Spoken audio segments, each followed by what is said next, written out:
Bonjour à toutes et à tous, c'est les amis, c'est 25. Aujourd'hui on se retrouve pour un tout nouvel épisode dont on en parle et aujourd'hui nous allons parler bien d'Inazuma 11 Reloaded qui est, on peut dire, l'épisode 0 ou l'épisode 27 d'Inazuma 11 saison 1. Tout dépend de le division call. En gros, c'est quoi Inazuma 11 Reloaded? C'est globalement l'épisode 27, on peut dire, d'Inazuma 11 saison 1. Donc après ce qui se passe après la fin de la première saison de l'anime. Ou bien ça peut être l'épisode 0 d'Inazuma 11 Ares. Dans les deux cas ça colle. Ares étant la troisième génération d'Inazuma 11 qui est sortie en 2016 si je me trompe pas. Et donc on va y suivre du coup en résumé ce qui se passe après que Raymond ait gagné le Football Frontier. Et donc ils vont faire un match amical contre l'Espagne, étant donné que leur prochain objectif étant le Football Frontier International. Donc il va y avoir un petit match amical contre l'Espagne, contre les Barcelona Orbs, et ils vont se faire pulvériser. Et donc Raymond va devoir être dispatché. Et alors du coup, de ce que je vois, non, Ares, ça date pas de 2016, mais ça date de 2018. My bad. Ce qui date de 2016, c'était Inazuma 11 Outer Code. J'ai confondu les deux, du coup. Les membres de l'équipe de Raymond vont être dispatchés à travers différentes équipes du Japon pour élever le niveau national pour pouvoir ensuite affronter le mondial. C'est globalement un épisode, vu que ça dure un épisode, de 20-25 minutes, donc un épisode d'anime tout à fait classique. Et vous pouvez retrouver d'ailleurs l'épisode sur Inazuma TV et sur YouTube, tout simplement. Concernant les points positifs et négatifs, bon bah c'est Inazuma 11, j'ai envie de dire, donc tout à fait classique, les super techniques sont très stylées. Globalement, tout est positif selon moi. Le fait d'introduire Ares via également un épisode Reloaded de Inazuma 11 classique, je trouve est un bon point. Cependant, le seul point négatif que j'aurais à redire, c'est concrètement le fait que l'AVF est catastrophique. Et quand je dis catastrophique, c'est qu'il y a des personnages qui n'ont pas du tout la même voix que d'habitude. Je pense rien qu'à Mark, qui n'a pas la même voix. Jude, j'ai l'impression qu'il n'a pas la même voix.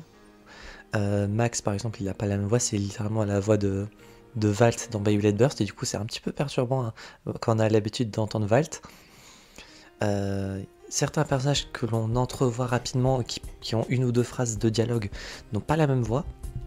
Globalement, il y a peut-être la moitié de l'équipe de Raymond, ou en tout cas un tiers de l'équipe qui n'ont pas la même voix, c'est très perturbant. La chose ne va pas du tout s'arranger avec Inazuma 11 Ares quand j'avais regardé.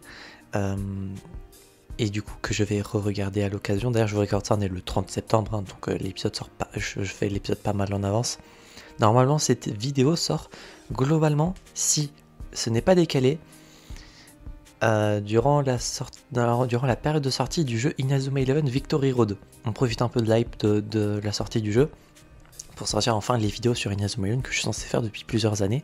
Et donc je vais devoir me retaper Ares et Orion pour faire deux vidéos en plus qui devrions sortir d'ici les jours à venir. Donc Inazuma 11 Reloaded, le seul point négatif que j'ai à dire c'est les voix VF qui ne sont pas les mêmes, et ça pour le coup ça me dérange personnellement. Surtout qu'en plus on n'introduit pas de nouveaux personnages qui ont beaucoup de dialogue.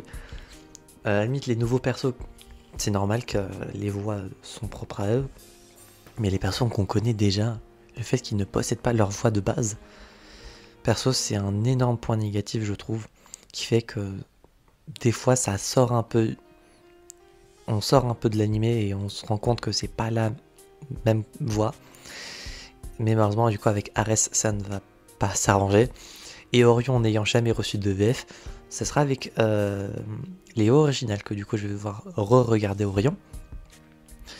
Donc voilà, concernant Inazuma 11 Reloaded, j'ai décidé de mettre un 8 sur 10, parce que concrètement j'ai quand même passé un bon moment devant, mais les deux points que je retire sont véritablement concernant les voix françaises qui ne sont pas du tout les mêmes, l'animation très correcte, les visuels des super techniques très très cool, le remix de l'opening et de l'ending en français sont sympas. Le rythme n'étant pas le même, on a envie de chanter, mais du coup, étant donné que le tempo, etc. n'est pas le même, ça surprend un petit peu, mais ça reste tout aussi cool à écouter. Même l'ending, je suis resté jusqu'à la fin pour le réentendre, et donc ça fait plaisir. Et globalement, du coup, voilà 8 sur 10 concernant Inazuma 11 Reloaded. J'espère que cet épisode de Vente vous aura plu. Si c'est le cas, n'hésitez pas à vous abonner, à mettre un petit pouce bleu, à mettre en commentaire votre avis du coup sur Reloaded si vous aviez regardé. De toute façon, ça vous prendra quoi 20 minutes de votre vie, donc si vous voulez regarder, n'hésitez pas. Si vous sentez, pour ceux qui donneront un avis sans spoiler, bien évidemment, si votre commentaire sera supprimé, même si globalement, j'ai déjà dit globalement ce qui se passe, et c'est dans le speech et dans le synopsis de l'épisode. Donc il n'y a pas grand chose à spoiler, je pense. Et si vous n'avez pas regardé, si vous comptez regarder, est-ce que vous aviez regardé Inazuma 11 Ares ou Inazuma 11 saison 1 quand c'était sorti à l'époque? Vu que ça englobe un petit peu les deux, je me dis... D'ailleurs, ça se passe dans une timeline différente, j'ai oublié de le préciser. Ça se passe dans une timeline alternative, étant donné que les événements qui s'y déroulent ne sont globalement pas les mêmes. Ça introduit des persos qui n'étaient pas présents dans Inazuma 11 OG. Et Ares et Orion étant une timeline différente, il ne faudra pas s'étonner qu'il y ait des choses qui soient différentes ou alternatives. Donc voilà, j'espère que la vidéo vous aura plu. On se retrouvera donc, j'espère, la prochaine fois pour de prochaines aventures. C'était Vegan5 et je vous dis enjoy!